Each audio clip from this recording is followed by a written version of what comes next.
Welcome to Banyan Books, Branches of Wisdom, celebrating the joy of bright ideas and heartful lifelong learning. Branches of Wisdom is a series of intimate conversations with the world's most influential authors and visionaries. We explore spirituality and the human mind, ecology and culture. Most episodes are recorded with a live audience. You can join our live events and submit questions to your favorite guests. Check out our upcoming schedule at banyan.com. Since 1970, Banyan Books has been a rich oasis at the crossroads of wisdom and philosophy, offering resources for humanity's evolving paths. We're a locally owned, independent bookstore in the heart of Vancouver's Kitsilano neighborhood. Visit us in person or shop online at banyan.com. Please subscribe, follow, like, and leave your reviews for the podcast. And now, enjoy.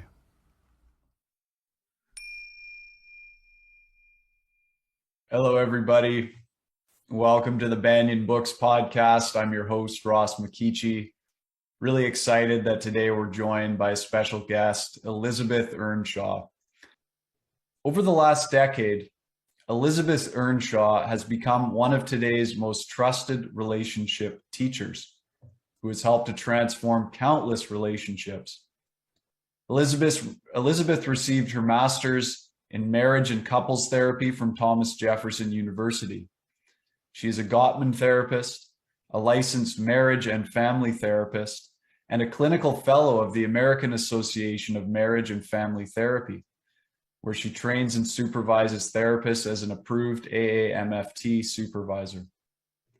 Liz is the co-founder and head therapist at Actually, where she works to make premarital relational wellness mainstream and accessible. She also owns a Better Life Therapy in Pennsylvania and New Jersey, supporting clinicians who are helping couples every day, both in person and online. Liz is also the relationship advice host of Hash It Out on the iHeartRadio morning show, Good Risings, where she offers advice to everyday relational conundrums. An influential Instagram therapist going by the handle @LizListens, she has over 250,000 followers and shares tips on building functional relationships. Today, Elizabeth Earnshaw is with Banyan Books in conversation about her book, I Want This to Work, an inclusive guide to navigating the most difficult relationship issues we face in the modern age. Today's generation is changing the rules about committed relationships and looking to create more meaning within their lives. In this new environment, what couples need more than ever are effective, flexible tools to communicate, navigate hard times, and create deeper connections with their partners. With I Want This to Work, Liz presents for today's generation the most effective and proven steps for relationship success. If you'd like to learn more about today's guest, please visit her website at elizabethernshaw.com or follow her on Instagram. Her handle is @LizListens. Banyan Books community, please join me in a warm welcome for Elizabeth Earnshaw. Liz, thank you so much for being here. Thank you so much for having me. You know, this book of yours, every single point in there is quotable, and it's so well laid out from start to finish in such nice digestible pieces with exercises for couples to go through and conversations to have. I'm really curious about, you've been doing this for over a decade now, working as a couples therapist. What was the inspiration to write a book, and what was your writing process? Yeah, so I had a few inspirations. One was that I felt like when I was working with couples, so I worked with a lot of couples, and there would be certain concepts that I would want them to understand, where it was almost a waste of their time to be learning about it in our hour session that they really needed to be able to use to process an argument or something like that. And so there's a lot of books out there, and I would recommend books to them so that they could learn about the kind of foundational concepts that I wanted them to understand.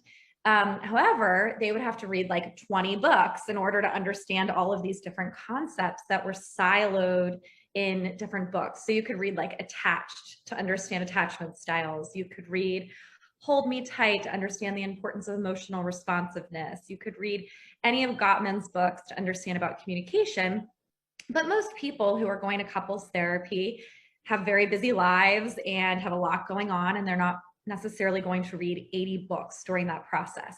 So I always had in the back of my mind that I wanted to create kind of a guide that had all of that stuff in an easy to use reference book. And so if I had a couple that needed to learn about attachment styles, I could say, why don't you just turn to page X, Y, and Z and just read a little bit about it so that you can get some information. So that was one inspiration I had. The other inspiration that I had was that I work with a lot of same-sex couples, and a lot of the books that are really great books, everything that's in them absolutely applies to all types of relationships, but the books would only include very heteronormative couples in them. And I remember I had one couple in particular that I was seeing, and they read one of the great books that I like to ask people to read, and they came in and they said, this is a really good book, it's really inspiring. However, there are no same-sex couples in this book, and so I'm not sure, does it actually apply to us or not? And that was really early on in my career, and I just remember being like, that is so wrong and not right, and I can't keep recommending this book to my same-sex couples because they're not going to feel included in it. And so I also always wanted to write a book that made sure that people could see themselves in the book. And so those were my goals. The process is a wild process. I'm sure just talking to authors, you know, like that they all probably feel fairly shocked at how much goes into writing a book. I will never look at books on the shelf in a bookstore the same again, because you have to go through so many editing processes, and you really have to be able to think out, you know, how is this book going to make sense to the reader while also including everything you want to include. And so I had to chop a lot of things. There's more that I wanted to include. Yeah, I mean, there's so much to cover, and I thought you did an incredible job. I was really captivated the whole time. Now, one of the things that you open with, you talk about the 4 stages of relationship. I'm wondering if you can just briefly cover those 4 stages and then tell us a bit more about the tension and acceptance phases. It seems people get stuck in the tension phase quite often.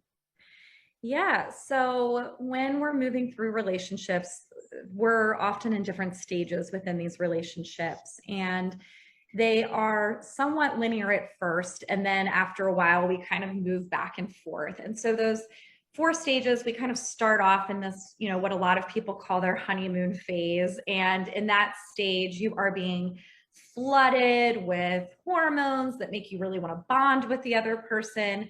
It makes you minimize all of the things that irritate you about them, and you magnify everything that's great about them.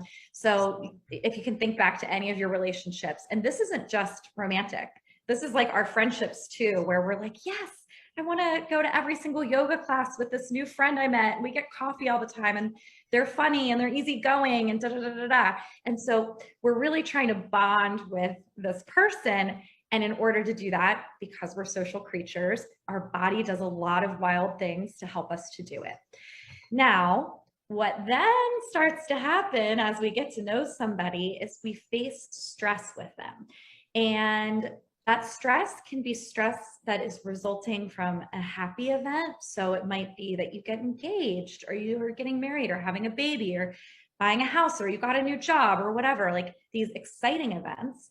And it could also be stress that's in the face of upsetting events. We're struggling with money. We lost a job. Somebody's died. We are, you know, not able to figure out how to buy a house right now because the market's so competitive.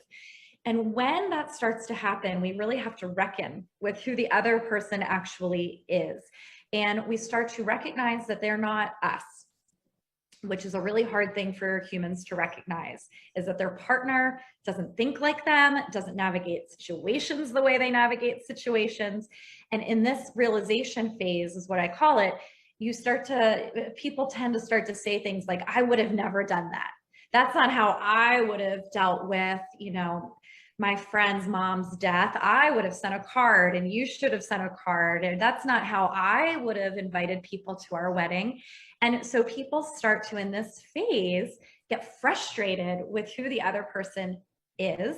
And they also have this hope that the other person is going to become the magnified version of who they were before.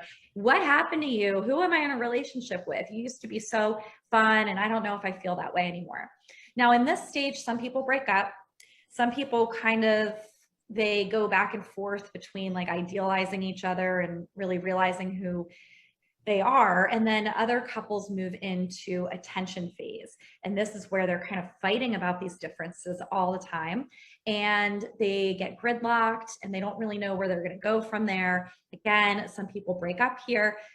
Ideally, we move from that tension stage into a stage of being able to accept. And when we're in the acceptance stage, doesn't mean we don't fight.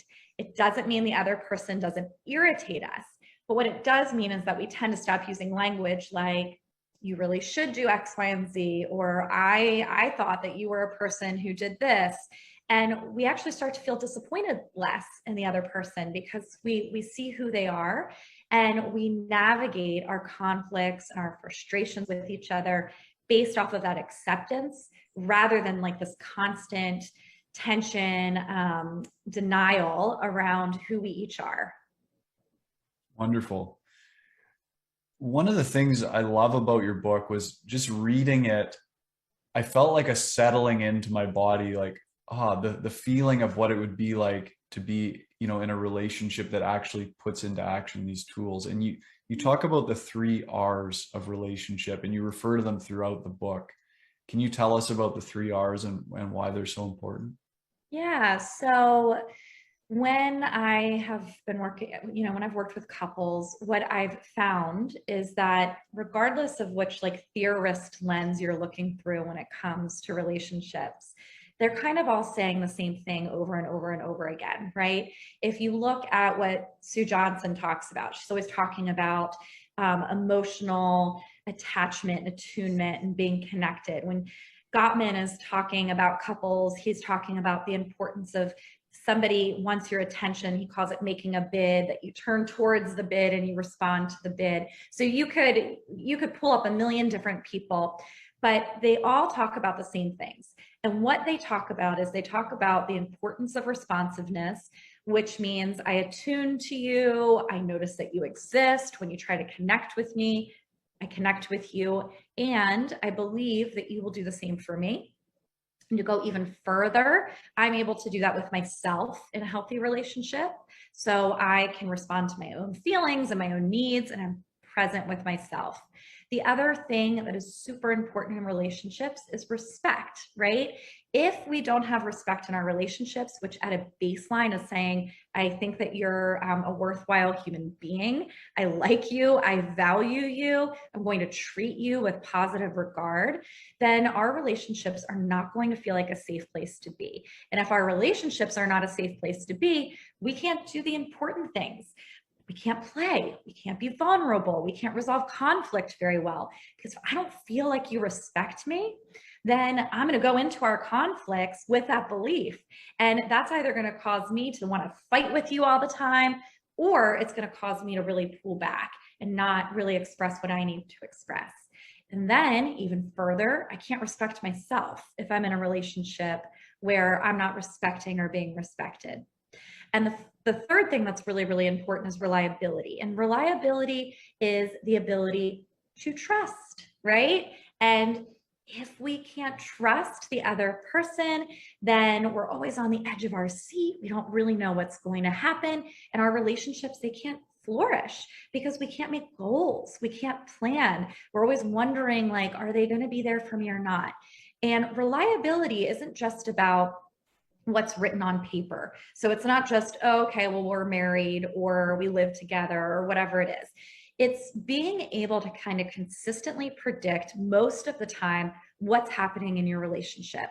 And so I've worked with a lot of people when they're in relationships with someone where it's like, I don't know, sometimes they just stop talking to me for a few weeks, and they I don't even understand what happened. Just out of nowhere, they get upset with me. They won't talk. They give me the cold shoulder. They ignore me. That impacts that trust in the relationship. And we could go further to say, obviously, things like relational norm violations, so affairs, any of those types of things impact as well. So when I look at relationships and when I'm working with couples, I'm looking to see, what's that level of respect between both people and the way that they can respond to themselves? What's it look like with responsiveness in this relationship? And how much reliability is there in this relationship? And often we can figure out then what we need to work on by figuring out where are people feeling the most uncomfortable in those three areas. Right. Thank you. You also talk about dependence, independence, and then the gold standard is interdependence in a relationship, which creates securely attached partners. Can you give us an overview of what interdependence is versus dependence and independence, and how that influences a securely attached relationship? Sure. So I'll try to keep it concise. It's a lot. It's a lot. This is a big one. This is really, really important. We are human beings that need both a sense of independence and a sense of dependence. And depending on where you look, often relationship advice out there is very skewed. And so it'll either be very hyper independent. We don't need each other. I don't need anybody. I'm an independent person. It's weird to have needs, whatever. Or it's very skewed on the other end. You should be everything to each other. You should just be what your partner needs you to be, and really then becomes codependent. However, in a really healthy relationship, we have both, because from birth, human beings are designed to want both of those things and to grow towards both of those things. So from birth, people need other people, right? They reach out for their caregivers, but even as they grow, they look for new social groups. They look for friends to connect with, colleagues to connect with, romantic partners to connect with. It's very normal. We need people. We want to help people. We want to be helped by people. We want affection. We want to give affection. All of that is very, very normal. On the other end, it's also very, very, very normal to desire independence. Again, from birth, that's what we're designed to do. We start seeking it. We seek it by learning to hold our own baby bottle, learning to crawl away, learning to make friendships, and have interests outside of the family unit, moving out of our homes. All of those types of things happen for us as we're growing. Now, what can happen when we get into a relationship is if we haven't learned how to live in balance with both of those things, our relationships become really imbalanced, because this innate human need to have both of those things, one of those things gets blocked out. So what you'll see is relationships where, even though the person feel like a full person needs to be able to emotionally connect and attune and all of those things with another human, but they also need their own interest, space, privacy, all of that to keep the relationship. What they'll start to do is give up on one of those, or to keep their own, the relationship they have with themselves, they'll give up on one of the things. And so you'll have relationships where somebody will kind of forget who they are over time. Everything will be about their partner, and it'll be a lot about helping their partner, loving their partner, supporting their partner. We see this especially in families with kids. Everything becomes about the kids. And I'll be meeting with the individual many years later, and they'll say things like, I actually don't know who I am anymore. Or I feel very resentful. I used to have goals. I haven't met my goals because all I've been doing is making sure that I'm connected to these people around me, but I'm not really connected to myself. On the other end of that, some people are so afraid that they're going to be suffocated by the relationship that they lean into independence. And of course, these two people tend to get together, right? So we have one person who's like, I'm going to be really relationship focused, and the other person's like, nope, I'm going to be really, really self-focused. Now, the goal is that we want to get to interdependence. And interdependence is, another word for it is differentiation. I don't know if anybody out there has heard that word, but it's my favorite concept in the world. Look it up, read about it.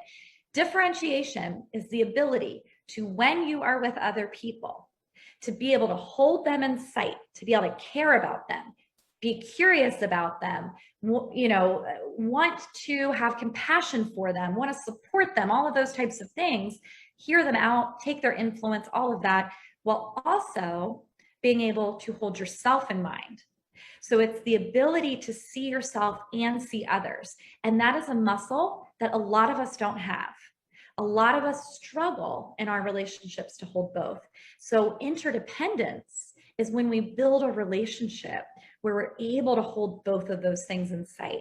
I'm able to say, I have boundaries, I have needs, I have goals, I have feelings, and I'm not going to push those down and hide them away, but I'm also not going to use those to steamroll you and to push you out of the relationship either. And so that's what really the whole book is hoping to help people to do. Thank you. One of the main focuses of the book is how couples handle conflict. Mm-hmm. And I'm wondering, as a therapist, when you're seeing your clients, what are you looking for? What are the things you're observing and looking for in terms of how couples deal with conflict together? Yeah, so I wrote the book so that it kind of helps you self-assess what to look for when you're thinking about your own conflict. One thing that when I'm actually in a couples session, and this is one of my favorite parts of working with couples, I will ask them to argue in front of me. So I will say, I'm going to set a timer for 5 minutes. I want you to pick a topic where the two of you never get anywhere. And so they'll pick a topic and they'll talk about it. And it's amazing. Even when it's inorganic, people go back into their conflict cycles like that. Like, you would assume that people would kind of pretend for a minute because they're in front of somebody that they're trying, a stranger, and we're always trying to impress strangers, but people very quickly go into it. And I will look for, are they taking each other's influence? So I'll watch and I'll see, do they ask each other questions? Do they ever slow down to really try to understand what the other person's saying? Are they able to say things like, okay, you know what, I kind of didn't hear that before in that way, but that makes sense, and I could see why you think that. Are they able to validate emotions? I get that you're angry about this. I understand it's frustrating you. I know that it's not making you happy that, like, we've made this decision. So really being able to be responsive to emotions. I look to see whether or not they're using the 4 horsemen. So is there criticism, defensiveness, stonewalling, or contempt? So I'll see that if I see them saying things like, you always do this, you never do this. I'll see it if I see like sneers, sarcasm. I look to see if people don't take responsibility for their part. So I look for responsibility taking. Are they able, while they're having this argument, to say, I totally get my role in this. I know that I didn't do X, Y, and Z the right way. And I'm willing to own that. And then, of course, still be able to hold on to themselves. And this is what I need, or whatever it is. I look for their ability to express needs, to express boundaries, and ultimately to problem solve and compromise. And there's a lot of things that I'm looking for, but those are some of the biggest things that I'm watching as couples argue in front of me. Thanks. One of the things that seems really huge for all of us to understand, and for couples to understand and put in practice in their relationship, is the perceived threat and the physiological impact that perceiving threat has in the relationship. And you use the term flooding for this overwhelm in the nervous system. Can you tell us about the stress response and how we can work with it in our relationships? Yeah, so that's also something I'm watching for in couples, is how much of this argument is actually about their stress response. And I want anyone who's listening to think back to an argument, actually. So just take a minute, think back to an argument where when you look back, you're like, that wasn't even me. Or even when you were in the argument, you remember yourself having a conversation with yourself, like, oh my God, shut up. Why am I saying this? Why do I keep going? Why do I keep stomping? Whoa, why can't I stop myself right now? We've all had those conversations where it's like almost out of body. It doesn't feel like it's us. When people are in arguments, there are two types of arguments we have. There's one where we're still in our bodies, where we can still access our needs for self-soothing, where we can still access the parts of our brain that help us to be relational. So in our brain, there's aspects of our brain that help us to communicate, right? And help us to have reasoning skills. You need access to that part of your brain to have a good conversation, especially a difficult conversation, because that part of you helps you to use affection. It helps you to be curious. It helps you to use humor. If you've ever been in an argument and someone tried to make a little joke, what they were trying to do, they were recognizing that everything was getting out of control. They were trying to bring it down. If your response to the joke is to laugh, that means you're still online. If your response to the joke is to say, you're not funny, why would you say that right now? That means that you are flooded. Because when we're not flooded, we have access to humor. Even if we don't think it's that funny, we still have the ability to say, all right, I get what you're saying. I'm here with you. So in some arguments, we can get through it because we have relational skills. In other arguments, what happens is that we feel relationally threatened. And our body doesn't detect relational threat as any different than other types of threat. So your body starts to be pumped with stress hormones. And this sends you into, and I'm sure you've heard, like fight or flight, right? This sends you into fight or flight essentially. And as those stress hormones are going through your bloodstream, parts of your brain slowly start to turn off, and you slowly start to become less able to navigate difficult social situations. When some people become flooded, they freeze and they do what John Gottman calls stonewalling. And what that looks like is kind of sitting like this, so crossing your arms, maybe shaking your foot up and down, looking to the side. To the person that's talking to you, it seems like you don't care, right? Oh my gosh, why do you keep looking away from me? Why are you crossing your arms? What are you doing right now? To the person doing that, if you can think about it in terms of their nervous system has been hijacked, what are they doing? They're soothing themselves. The way human beings soothe themselves, they hug themselves, they look away, they try to get understimulated. They do that, they sigh. But when we hear that, we think, oh my God, you're being a jerk. Why did you just sigh at me? So that person is self-soothing. Some people, when they get flooded in arguments, they get fighty. And I'm more of a fighter when I get flooded. So I do a lot of embarrassing things. I stomp, I go in and out of the room, like, I don't want to talk to you anymore. And then I come back in 20 minutes, like, no, we are talking about this. I can't stop myself. And we become more aggressive, right? And again, same thing is happening. Our bodies are responding in two different ways, but we're feeling threatened and we're responding to that in the only way that that threat response knows how. And then some people flee. Some people literally say, I'm out of here. And this is sometimes when divorce threats come up that later on people are like, I shouldn't have ever said that. That was a horrible thing to say. This is where people stomp out to their cars and drive away. But when our threat detection response is happening in an argument, our bodies take over. Right. So how do we, in our partnership, how do we use skillful means to work through those moments when we're flooded? And also, how do we understand what the other person is going through while also holding them accountable for their words and actions? Such good question. So I'll start with the first one. What do we do to navigate this? So frustrating. When I work with couples, they'll say to me, we've been to couples therapy for however many years and nothing is changing. We've used all this speaking and listening stuff. We know all the rules. It's not working. The problem is that the rules they're trying to use are the rules that only work if your body is calm. So yeah, speaking and listening isn't going to work if your body isn't calm. Empathetic listening is not going to work if your body is not calm. And so of course, couples therapy hasn't been working. So what I'll ask them to do, well, first we'll map and we'll see, you know, is it flooding that's happening in these arguments? And I will actually have them track their heart rate.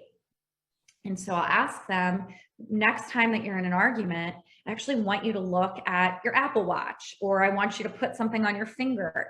See what your heart rate is, because I almost promise you 99.9% of the time, you're going to find that your heart rate is significantly elevated, which is a sign that you're flooded. And so in those moments, none of those skills are going to work. And what you want to do instead is what I call the hard conversation model, which is that instead you want to halt, which means just stop. No matter how hard it is, stop. And only one of you has to be responsible for that. Only one of you has to say, this isn't going anywhere. I'm going to take a break from this conversation. The second thing you need to do is attend. Attend is to attend quickly to the other person so that they don't feel abandoned, which might be saying something like, I'm going to stop this right now. So that's halt. We're not getting anywhere, and I don't need you to be super zen about it. I'm telling you this in real human terms, right? Because a lot of times I think couples therapy stuff, it's like nobody actually talks that way. So I'm going to tell you how people actually talk, which is they'll say something like, I don't want to flipping talk to you anymore. This isn't going anywhere. Good, you halted. Then you just have to do a little attending. I love you. I'm really angry at you, but I love you. I'm going to take 20 minutes. That's all you have to do to attend to the other person. Then they're kind of responsible for tending to themselves in that moment. Then you have to attend to your nervous system. So please don't go in the other room and start texting each other. So many people will come back to a session and they'll say, well, we took a break, but it didn't work. And I'll say, well, what were you doing during the break? And they're like, well, we were just texting back and forth. And they're texting these huge blocks of like, well, you know, you didn't send Henry to the school last week. Well, I didn't send Henry to the school last week because blah, blah, blah. So you're not attending to your nervous system. You're upsetting yourself more. Tending to your nervous system is take a shower, go for a walk, listen to music, meditate, breathe, do something. We know, research has shown it takes about 20 minutes, at least 20 minutes away from the stress for your body to calm down. So you need 20 minutes at least apart, and that's 20 minutes of calming down. Every time you pick up that cell phone to send one more text, you got to start the 20 minutes over again because you're not going to be calm. Once your body feels calm, then what you're going to do is you're going to repair. And what repair has to look like in those moments, there can be a longer repair later, but the initial repair is something very basic. So any of those relational skills I was alluding to earlier, can I give you a hug? So affection, making a joke about yourself. That doesn't work for everybody. It has to work in your relationship. My husband and I love to make fun of each other and it immediately breaks the ice, but we know how to do it in a way that feels loving.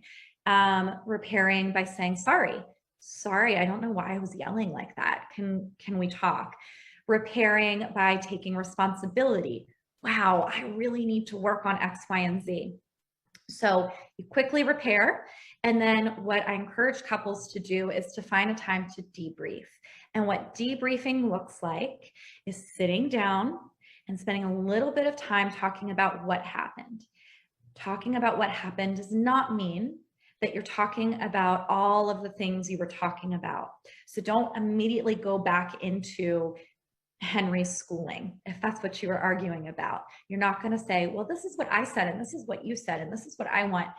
You want to talk about what you saw. If you were up on a mountain watching you and the other person arguing, what would you describe?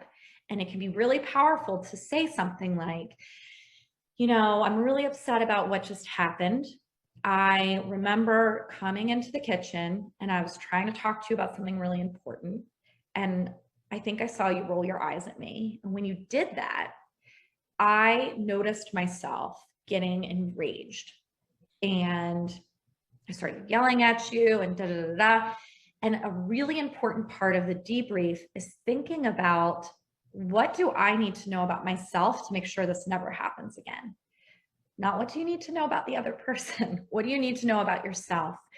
I think I need to know that if I have a really important thing to talk to you about, that I probably shouldn't be bringing it up when we're getting the kids' lunches together in the morning. It's just not a good time. So that's the process you want to be able to go through with each other. Now, the second part of your question had to do with how this helps create a secure relationship? No, Or the second part of the question, let me jog my memory here. How we hold each other accountable, yes, like understanding that the person is in their stress response, but also holding them accountable for their words and actions in that state. really important. So in the moment, if you continue to try to engage, you're not really going to hold anybody accountable. So that's just reality. So a lot of the times we try to hold people accountable while they're flooded. And I always say, like, try not to be doing this during moments where you've already lost your listener before you've even gotten them to listen. So a lot of times what people will do is they'll be like, you can't speak to me that way. No, come back. You have to talk to me right now. You can't just walk out. It's not going to work. So the best thing to do is to recognize either one of us or both of us is flooded. We need to take a break. Now, when you come back, that's during that debrief when you need to talk about boundaries. And I talk about boundaries in my book, but in relationships, we have to have boundaries. So you might say something like, I totally get that you were flooded. And remember, this is holding the other person in view while still holding yourself in mind. So I can see that you were flooded. I know that this is a sensitive topic for you. I completely understand that if you saw me not paying attention, that would be upsetting. And now you're bringing yourself back into view. Moving forward, I'm not, not you are not. I'm not going to stay in a conversation when you're yelling at me. So moving forward, if you start yelling, I am going to leave the room. And, if you need me to give you a signal or something, if you need me to say hey, I love you, but I'm leaving, that's all fine, but I'm leaving the room. It might be if there was an event where you really need an apology, of course, say that, right? We don't have to immediately, repairing isn't about it's immediately all over. And that's where a lot of couples end up getting into trouble, is they come back after these arguments and they're like, thank goodness that we're not arguing anymore. I don't want to poke the bear. I just want to enjoy the fact that there's peace. So I'm going to pretend this never happened. And then a couple months later, the same thing happens again. It's okay. We're not holding a grudge. It's okay to say, I'm still really upset about what you said to me. And I'm not sure, what we're going to do about that, but we're going to need to find a way to repair. And in my book, I talk about what you need in order to move forward and repair. You need apology. You need somebody to offer remorse, right? You need the other person to atone. So there's different things that we need when someone has really hurt us. And sometimes we need them on a very small level. In my book, I talk about a really silly example where my husband was really upset, and fair enough. I had taken our son on a play date and I disappeared for a long time because I left my phone in the car. And the play date was at one of our common friends' houses, and it was so fun. And it was 10 p.m. by the time we got back in the car. My poor husband at that point had probably called the FBI to put out a missing persons report. So of course he's very flooded and all those types of things. Now, when I went home and I had to repair for this event because I upset him, my husband's very good at holding on to himself. So he was like, this is not cool. I am still really upset about this. I'm not just going to be able to jump back into everything being fine. And I had to be able to say, you know what, you're right. I'm really, really sorry. I had to take responsibility. I do need to get better at making sure that I communicate with people. I'm not good at that. And I understand how you feel. And I want to hear you out about that and all of those types of things. That was a basic thing. by the next morning we were repaired, we were over it. Now, if there's something really big, like someone threatens divorce or they have an affair or whatever, that process is obviously much more in depth. And so, yeah, we can go through this debriefing, but it doesn't mean that we never get to the point where we have to repair with the other person. Thank you. And one of the things you talk about apologies versus faux apologies. Can you tell us about what a real apology looks like? I think that's really important. It's so simple, but a lot of people miss on that. Yeah. So faux apologies, I'm actually like pulling it up in here so I can give a couple examples. So we tend as humans to really struggle with apologizing. It's very uncomfortable to apologize. It brings up shame, brings up guilt. Those are feelings that we're wired to not love to feel for good reason, right? They're feelings in our bodies that are meant to help prevent us from doing bad things. So once we've done a thing that hurts somebody, we have to apologize. It makes us have to bring that shame and that guilt to the forefront. So what will happen is that sometimes people will water down their apologies so they don't actually have to feel. And they'll water down their apology by using what I call faux apologies, which are things like the strings attached apology, which is I will say I'm sorry when you do X, Y, and Z. So I hear that a lot in couples therapy. Yeah, I'll be sorry for that when you're sorry for what you did first. So we have strings attached to our apology. The other apology is I'm sorry, but. So the butology. I'm sorry, but I was really tired and that's why I did that and I was flooded and blah, blah, blah, blah, blah. The other is like an ifology. So I'm sorry if I hurt your feelings, which is like, I'm not actually going to even admit whether I did or not. And I'm not going to talk about the fact that it hurts your feelings. I'm just saying like, if it did, then fine, I feel bad. So there's a whole bunch of different ones that I note in the book. But what we want to do is instead is we want to be able to like lean into that actual feeling that we're having, which is really, really, really, really hard. But we have to be able to own that to be able to move forward. If we don't, then what happens is that when we don't apologize, that shame and that guilt doesn't go anywhere. But what it makes us do is it makes us hide and burrow into ourselves more and more and more. So what I encourage people to do is to learn in their apologies how to take responsibility. That was absolutely my fault. I absolutely did scream at you that I wanted a divorce, and there is no excuse for that. I take full responsibility for saying something so hurtful. We want to be able to offer remorse. So that's actually allowing those feelings to come up.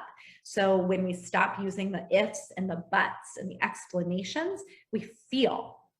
When I work with people that have had affairs, the reason I would say that they almost can, when couples have already apologized and they're in couples therapy and all of that, one thing that comes up again and again that stops them from moving forward is that one person isn't actually showing remorse. They're expressing it. Yeah, I'm sorry. I feel really bad. How many more times do you want me to say I'm sorry? All of that. But their partner will say, I've never seen you cry over this. I look at your face and you don't actually look stressed about it. When you talk about it, you seem really calm and flippant. If someone has been very hurt by you, but they don't see that you are also upset by that, they don't see your remorse, then the apology can fall really flat. The other thing that's really, really important to share is your reflection. And again, this is so dependent on the severity of the issue. So with my cell phone issue, my reflection was something like, I've thought about it and you're right. I never bring my phone with me. And so I'm noticing that about myself and I'm noticing I get really distracted. That's something I know. When we're talking about maybe couples who have had an affair, the reflection might sound something like, I've really taken time to reflect on why this happened. And I want to explain to you what I know about myself now and how I know I'm going to be able to prevent this in the future. That's really, really, really powerful. And then we need to be able to offer our repair. So what do you need from me? You know, with my husband, on that silly example, it was just like a hug, like, give me a hug. All right, we're over it. Let's go to bed. For a really big issue, it might be something like, in order for us to repair, I need you, you know, you had an affair at work. So I'm going to need you to figure out how you're going to help me feel safe again. You might have to come home at a specific time so that I'm not wondering, are you working later? Or are you with your affair partner? And that person would have to be able to offer that to really repair the trust. And then finally, when you're offering an apology, when you're trying to work through a hurt that you've created with somebody, you can make a request. And what that request is it's saying something like, you know, you don't actually have to forgive me, but I would like to know, like, is my request is that, do you forgive me, or have I been able to do what you need me to do? And if not, what do you need from me?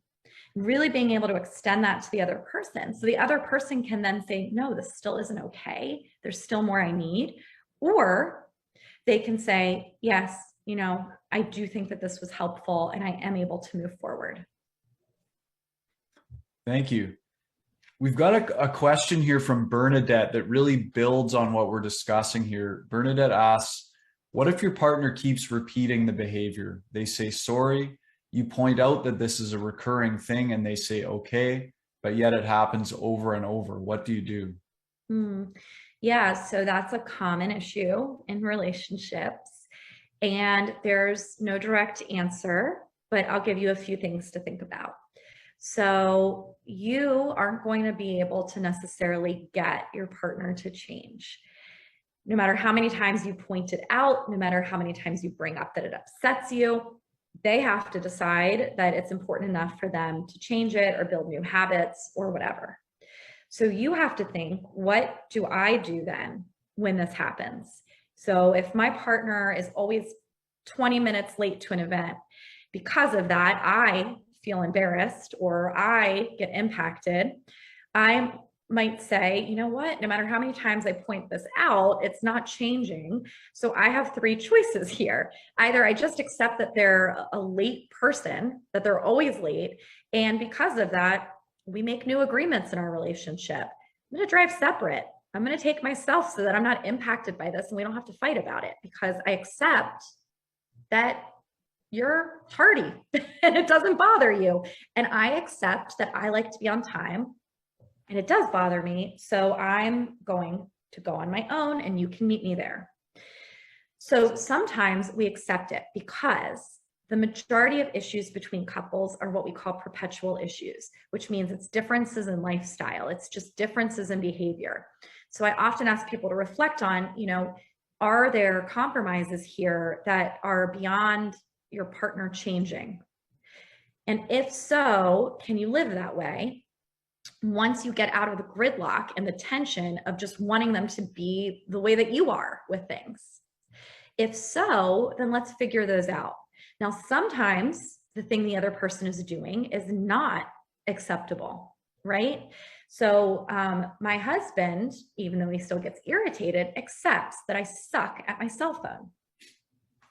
So what does he do? He works around it. I work around it. I am considerate as much as I can be and all of that, but we accept it. Now, let's say that your partner gets drunk and messes up the house. Let's say that your partner spends all the money in your bank account. And so because of that, you can't pay the bills this month, and they did it without communicating with you. Let's say your partner says really hurtful things and you say, when you yell at me or when you curse at me, that is not okay, and they keep doing it.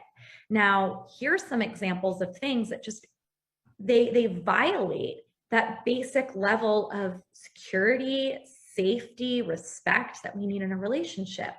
And so those are the things that are really hard to say, I wonder how I could accept this. Like maybe when my partner curses at me, I'll just put in earphones and not listen. I mean, like, that's just not going to be what makes most people feel good and fulfilled in a relationship.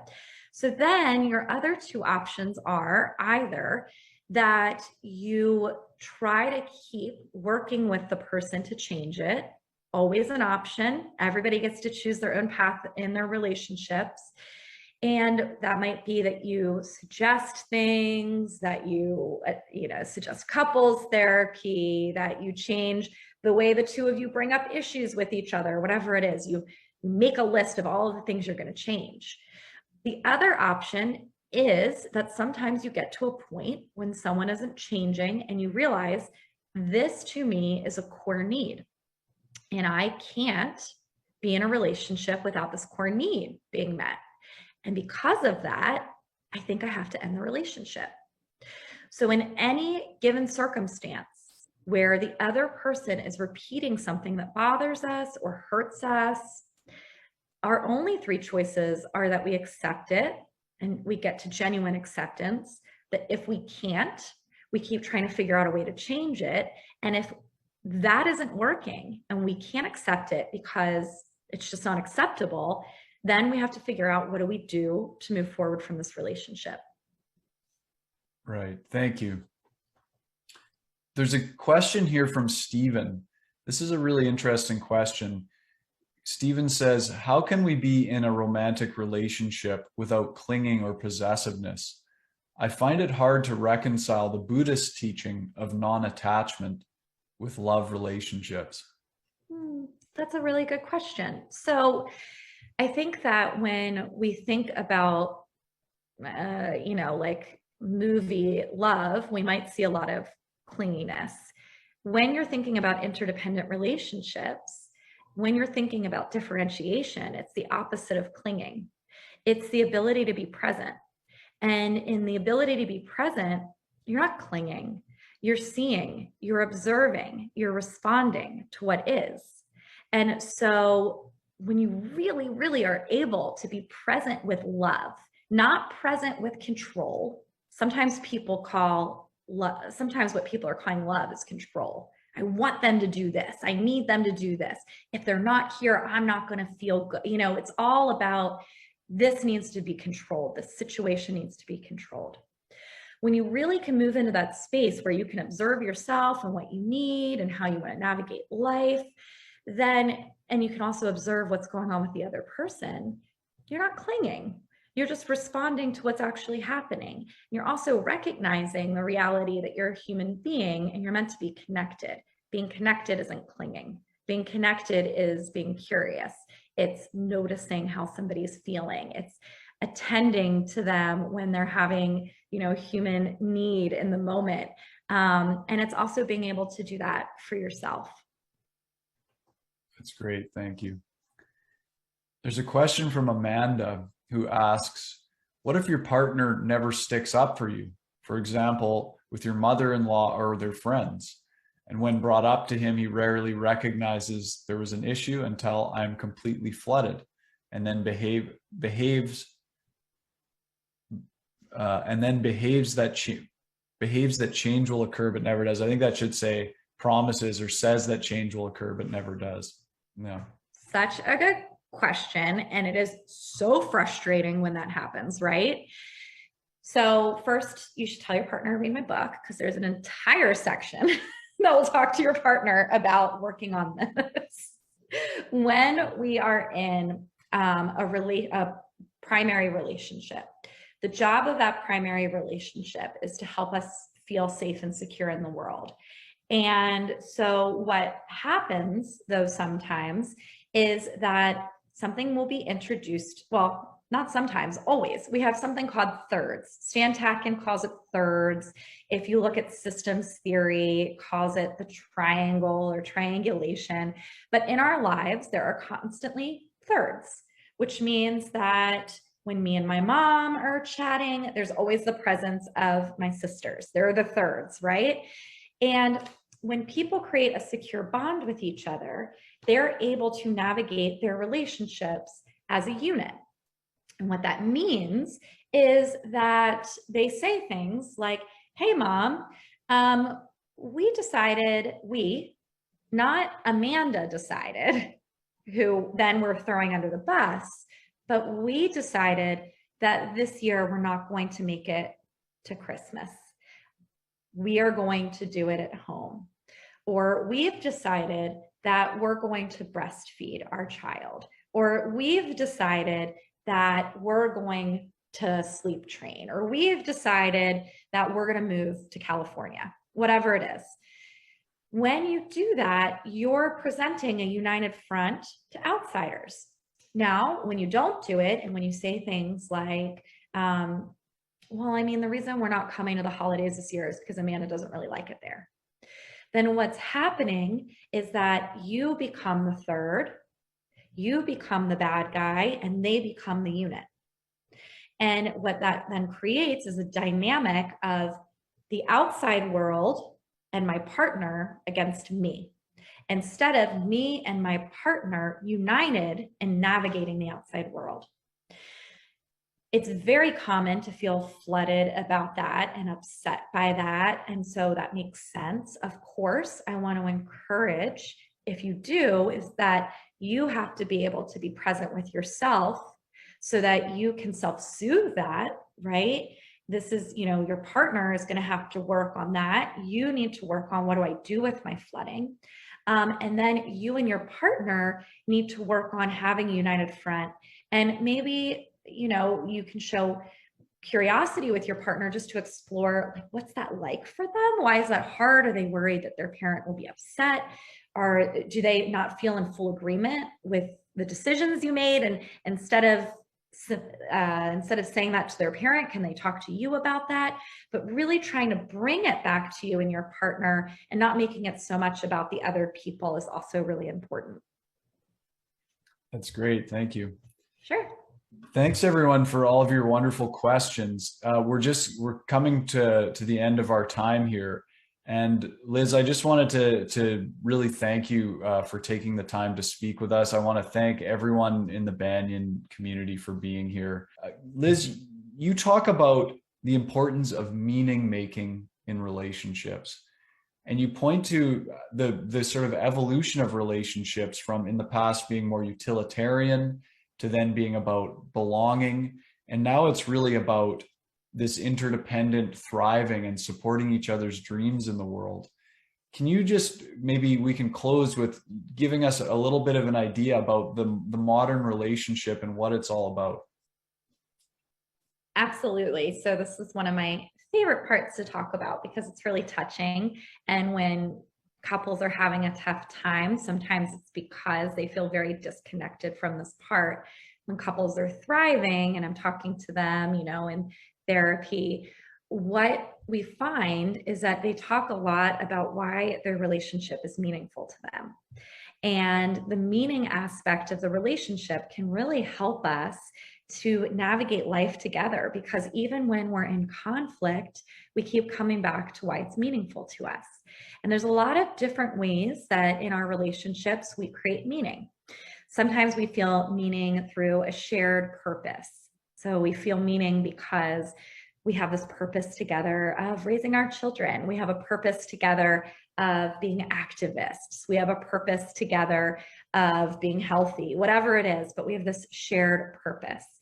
We also experience meaning and belonging. So this feeling of, this is very meaningful to me in my life because maybe I've had a life where I never felt like I belonged, but I feel like I belong with you.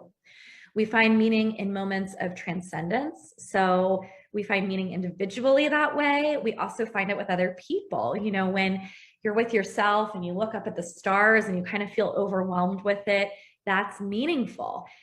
We experience that also with other people when we both feel like that's meaningful. My personal moment with that is like when my husband and I had our son. It was just this meaningful moment of transcendence. We find it when we reach goals. And so when my partner and I support each other in being able to live a life that feels really good to both of us. And the reason that we can do that better than the way that we did it by ourselves, that plays a role. I am able to write this book, not just because of myself.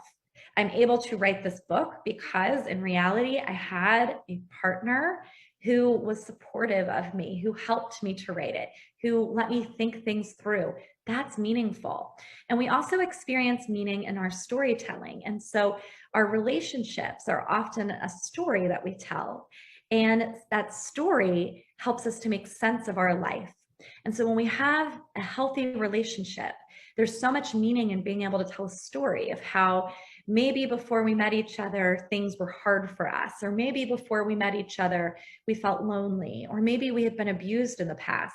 But our current relationship has given us an opportunity to experience life in a way that feels safe, or feels warm, or feels loving, or supportive. And so it allows us to have a different story or a different narrative. So wonderful. Liz, I really love your work, and I encourage everyone to get a copy of Liz's book. It's called I Want This to Work, an inclusive guide to navigating the most difficult relationship issues we face in the modern age. It's really awesome book. And I'm so grateful that you took the time to join us today. Thank you so much for having me. It was so nice to talk to all of you.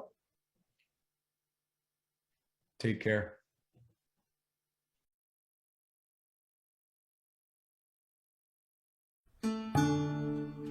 Thanks for joining us for Branches of Wisdom, a podcast of Banyan Books and Sound, Canada's spiritual and healing resource since 1970.